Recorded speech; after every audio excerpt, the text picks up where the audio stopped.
જીવનમાં ઘણીવાર એવું બને છે કે આપણા ઉપર સ્વાર્થ, લોભ, લાલચ હાવી થઈ જાય છે. પણ જો આપણે સારું વાંચતા હોઈએ, આપણે માતા પિતાના આજ્ઞાકિત સંતાન હોઈએ, અંદરથી પ્રામાણિક હોઈએ, ત્યારે સ્વાર્થ, લોભ અને લાલચથી બચી જઈએ છીએ. એટલું જ નહીં, લોભ, સ્વાર્થ અને લાલચથી બચનારા લોકો 55-60 વર્ષ પછી પોતાના કાર્યની સુવાસ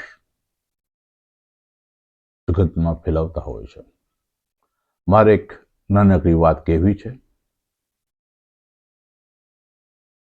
એક વકીલ પોતાના વ્યવસાયમાં વિશેષ કમાઈ શકતા નથી.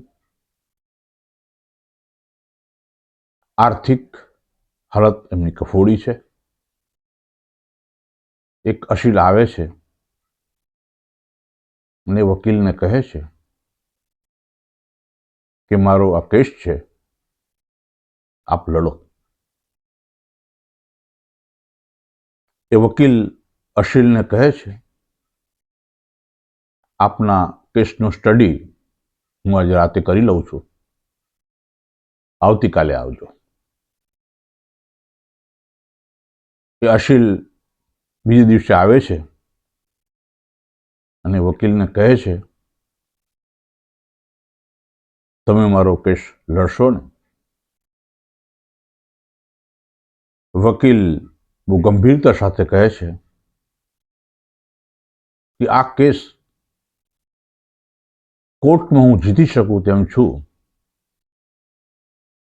પણ હું નીતિ, નૈતિકતા, મારા માતાના સંસ્કાર ને લીધે હું કેસ લડીશ નહીં. એ અસીલ કહે છે, આપ જેટલા પણ રૂપિયા કહો એ આપવા હું તૈયાર છું. એક આપ બહોશ વકીલ છો, મને કોર્ટમાં વિજય બનાવો.